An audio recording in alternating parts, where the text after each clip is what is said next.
ನಂಬಿಕೆಯ ಹಾದಿಯಲ್ಲಿ ಮುನ್ನುಗ್ಗುತ್ತಿರುವೆ ಅಂತ ಹೇಳ್ತಾ ನಾನು ಫಸ್ಟ್ ವೀಡಿಯೋ ಸ್ಟಾರ್ಟ್ ಮಾಡ್ತೀನಿ. ಬೇಸಿಕಲಿ ಫಸ್ಟ್ ವೀಡಿಯೋ ಏನು ಮಾಡಲಪ್ಪ ಅಂತ ಥಿಂಕ್ ಮಾಡುವಾಗ ನಮ್ಮ ಅಪ್ಪು ಬಾಸ್ ವೀಡಿಯೋ ಅಂತ ಸ್ಟಾರ್ಟ್ ಮಾಡೋಣ ಅನಿಸ್ತು. ಸೊ ಇವತ್ತಿನ ಕಂಟೆಂಟ್ ಏನಪ್ಪ ಅಂದರೆ top 5 power star Puneeth Rajkumar entry scenes. ಒಂದು ಮೂವಿಲಿ ಇಂಟರ್ವಲ್ ಕ್ಲೈಮ್ಯಾಕ್ಸ್ ಎಷ್ಟು ಇಂಪಾರ್ಟೆಂಟ್ ಆಗಿರುತ್ತೋ ಅಷ್ಟೇ ಇಂಪಾರ್ಟೆಂಟ್ ಒಬ್ಬ ಹೀರೋ ಎಂಟ್ರಿ ಆಗಿರುತ್ತೆ. ಇನ್ನು ಸ್ಟಾರ್ ಹೀರೋಗಳ ಸಿನಿಮಾದಲ್ಲಂತೂ ಕೇಳಂಗೆ ಇಲ್ಲ ಬಿಡಿ, ಯಾಕಂದರೆ ಅಭಿಮಾನಿಗಳು ಕಾಯ್ತಿರ್ತಾರೆ ನಮ್ಮ ಬಾಸ್ ಹೆಂಗೆ ತೋರಿಸ್ತಾರೆ, ನಮ್ಮ ಬಾಸ್ ಎಂಟ್ರಿ ಹೆಂಗಿರುತ್ತೆ ಅಂತ ಅಲ್ಲ. ಇಷ್ಟು ಹೇಳ್ತಾ ಇವತ್ತಿನ ಕಂಟೆಂಟ್ ಕಡೆಗೆ ಹೋಗ್ಬಿಡೋಣ. ಟು ಬಿ ಫ್ರ್ಯಾಂಕ್, ಅವ್ರ ಮೂವಿನ ಜಡ್ಜ್ ಮಾಡೋ ಯೋಗ್ಯತೆ ಅಂತೂ ನಂಗಿಲ್ಲ. ಆದರೆ ನನಗೆ ತುಂಬ ಇಷ್ಟ ಆಗಿರೋ 5 ಮೂವಿಗಳ ಎಂಟ್ರಿ ಸೀನ್ಗಳನ್ನ ಹೇಳಬೇಕು ಅಂದರೆ ಟಾಪ್ 5 ಅಂತ ಹೇಳೋಕ್ಕೆ ಮುಂಚೆ ನೀವೇನು ನನ್ನ ಚಾನಲ್ನ ಸಬ್ಸ್ಕ್ರೈಬ್ ಮಾಡಿಲ್ಲ ಅಂದರೆ ಈ ಕೂಡ ಸಬ್ಸ್ಕ್ರೈಬ್ ಮಾಡಿ ಮತ್ತು ಪಕ್ಕದಲ್ಲಿ ಕಾಣುತ್ತಿರೋ ಬೆಲ್ಲನ್ನು ಕ್ಲಿಕ್ ಮಾಡಿ. ನನ್ನ ಪ್ರಕಾರ ಟಾಪ್ 5 ಮೂವಿ ಯಾವ್ದಪ್ಪ ಅಂದರೆ ನಟ ಸಾರ್ವಭೌಮ.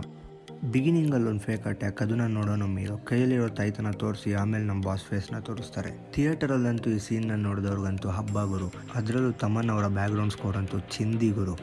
ನನ್ನ ಪ್ರಕಾರ ಟಾಪ್ 4 ಮೂವಿ ಆದಪ್ಪ ಅಂದರೆ ಅದು ಬಂದು Rajkumar. India versus Australia match ಅಲ್ಲಿ ಇಂಡಿಯನ್ಸ್ ಗೆಲ್ತಾರೆ. ಅದನ್ನು ತಡ್ಕೊಳ್ಳೋಕ್ಕಾಗಿರೋ ಆಸ್ಟ್ರೇಲಿಯನ್ಸ್ ಇಂಡಿಯನ್ಸ್ನ ಅಸಾಲ್ಟ್ ಮಾಡ್ತಾ ಇರ್ತಾರೆ. ಇಂಡಿಯನ್ ನ್ಯಾಷನಲ್ ಫ್ಲಾಗ್ನ ಕೆಳಗಡೆ ಉಳ್ಸಕ್ಕೆ ಹೋಗ್ತಾರೆ. ಆಗ ಎಂಟ್ರಿ ಆಗೋ ನಮ್ಮ ಹೀರೋ ಇಂಡಿಯಾ ಫ್ಲಾಗ್ನ ನೆಲಕ್ಕೆ ಟಚ್ ಆಗ್ದಂಗೆ ನೋಡ್ಕೊಂಡು ಇಂಡಿಯಾ ಜರ್ಸಿ ಹಾಕೊಂಡು ಎಂಟ್ರಿ ಕೊಡ್ತಾರೆ. ಆಗ ಒಂದು ಡೈಲಾಗ್ ಬರುತ್ತೆ ಗುರು. ಆ ಡೈಲಾಗ್ ಮಾತ್ರ ನೆಕ್ಸ್ಟ್ ಲೆವೆಲ್. ನಮ್ಮಪ್ಪ ಹೇಳ್ಕೊಟ್ಟಿರೋದು ದೇಶ ಅಂದರೆ ಇಂಡಿಯಾ, ರಾಜ್ಯ ಅಂದರೆ ಕರ್ನಾಟಕ. ಏನು ಡೈಲಾಗ್ ಗುರು. ನನ್ನ ಪ್ರಕಾರ ಟಾಪ್ 3 ಮೂವಿ ಬಂದು ಜೇಮ್ಸ್ ಅಂತ ಹೇಳೋಕ್ಕೆ ಇಷ್ಟಪಡ್ತೀನಿ. ಈ ಸಿನಿಮಾ ಬಗ್ಗೆ ಏನು ಹೇಳಿ ಗುರು, one of the biggest opening ಪಡ್ಕೊಂಡಂಥ ಕನ್ನಡ ಸಿನಿಮಾ ಅಂದರೆ ತಪ್ಪಾಗಲ್ಲ. ಒಂದು ಕಿಡ್ನ್ಯಾಪ್, ಆ ಹುಡುಗಿನ ಕಾಪಾಡೋಕ್ಕೆ ನಮ್ಮ ಹೀರೋ ಎಂಟ್ರಿ. ಆ ಹೀರೋ ಎಂಟ್ರಿ ಬರೋ ಡೈಲಾಗ್ಗಳು ಬಂತಾರೆ ಸೈಕ್ ಗುರು. ಜೇಮಿಂಗ್ಸ್ ಅಂತ ಒಂದು ಏಜೆನ್ಸಿ ಇದೆ ಸರ್, ಅಲ್ಲೊಬ್ಬ ಪವರ್ಫುಲ್ ಪರ್ಸನ್ ಇದ್ದಾನೆ, ಗಡ್ಸ್ ಅವನ್ ಟ್ರೇಡ್ ಮಾರ್ಕ್. ವಾಹ್, ಏನು ಡೈಲಾಗ್ ಗುರು. ಈ ಡೈಲಾಗ್ ಗಂಟು ಥಿಯೇಟರ್ ಕಿತ್ತೋಗೋವರೆಗೂ ವಿಸಿಲ್ ಹೊಡೆದಿದ್ದಾರೆ. ನನ್ನ ಪ್ರಕಾರ ಟಾಪ್ 2 ಸಿನಿಮಾ ಬಂದು ದೊಡ್ಡ ಮನೆ ಹುಡುಗ ಅಂತ ಹೇಳೋಕ್ಕೆ ಇಷ್ಟಪಡ್ತೀನಿ. ಇದು ಪುನೀತ್ ರಾಜ್ಕುಮಾರ್ ಅವರು ಆ್ಯಕ್ಟ್ ಮಾಡಿದಂಥ 25ನೇ ಸಿನಿಮಾ. ಸುಕ್ಕ ಸೂರ್ಯ ಅವರು ಡೈರೆಕ್ಟ್ ಮಾಡಿರೋದು. This one of the best entry ಅಂತೂ ತಪ್ಪಾಗಲ್ಲ. ಆ ಟೈಮಲ್ಲಿ ಈ ಥರ ಎಂಟ್ರಿ ಆ ಮೂವಿಲೂ ಕೊಟ್ಟಿರಲಿಲ್ಲ.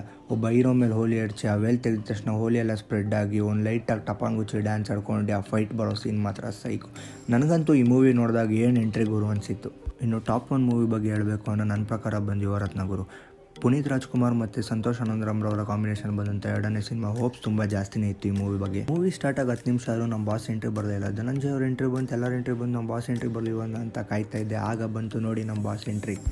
ಯಾರನ್ನ ಎದುರಾಕೊಂಡ್ರು ಅವನ್ನ ಮಾತ್ರ ಎದುರಾಕೊಬಾರ್ದು. ಮಂಗಳೂರಲ್ಲಿ ಲೈಟ್ ಹೌಸ್ ಇರೋದು ನೋಡಿದ್ದೆ, ಆದರೆ ಪವರ್ ಹೌಸ್ ಇರೋದು ಫಸ್ಟ್ ಟೈಮ್ ನೋಡ್ತಿದ್ದೀನಿ. ಅವರ ಅಕ್ಕಸ ಅಂತ ಹಿಡಿದು ಹೊಡೆಯೋ ಡೈಲಾಗಿಂದ ದುನಿಯಾದಲ್ಲಿ 3 ಥರ ಗಂಡಸಿರ್ತಾರೆ. ರೂಲ್ಸ್ನ ಫಾಲೋ ಮಾಡೋರು, ರೂಲ್ಸ್ನ ಬ್ರೇಕ್ ಮಾಡೋರು, 3ನೇವರು ನಂತರ ರೂಲ್ ಮಾಡೋರು ಅನ್ನೋ ಹೊಡೆಯೋ ಡೈಲಾಗ್ವರೆಗೂ ಏನಿತ್ತು ಗೊತ್ತಾಗೋರು ಸೀನ್ಗಳು ಮಾತ್ರ.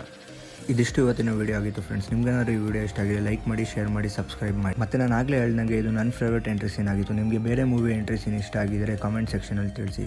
ಮುಂದಿನ ವೀಡಿಯೋದಲ್ಲಿ ಮತ್ತೆ ಸಿಗ್ತೀನಿ ಅಂತ ಹೇಳ್ತಾ ಇವತ್ತಿನ ವೀಡಿಯೋ ಎಂಡ್ ಮಾಡೋಣ. Signing off. ನಾನು ನಿಮ್ಮ ಪ್ರೀತಿಯ ರೋಹಿತ್.